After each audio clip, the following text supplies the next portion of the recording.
Agora nós estamos contentes com nós por inaugurar nos Pet Relief Area na aeroporto de Aruba. Nós sempre queda trabalhar para enfocar para tour passageiro ter uma melhor experiência, incluindo nos cachonan. Nós temos 3 dentro do terminal atual para hora passageiro não está saindo fora de Aruba. E essa aqui lo segura um alívio para eles viajando com ng mascota para sinan pasa relief ng mes para may kunang subir ng vuelo para ng destinasyon.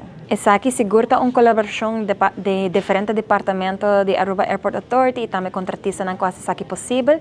Den cada banho, o visitante ng por haya para hora ng 30 e reglamento para tour visitante ng hora ng hasi uso de je.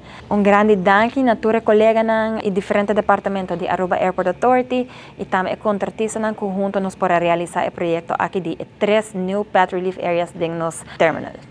Mirando ko nós também celebrar Dierendag aqui na Aruba. Tour ano para Dierendag, a fundação do aeroporto de Aruba esta Wings of Hope tahasi uma donação na diferente instância nang kuta cuida nos animal nang e como parte de um momento especial aqui nós fazemos uma donação na Luna Foundation como den celebração de Dierendag e como parte da celebração de opening de nos Pet Relief Area.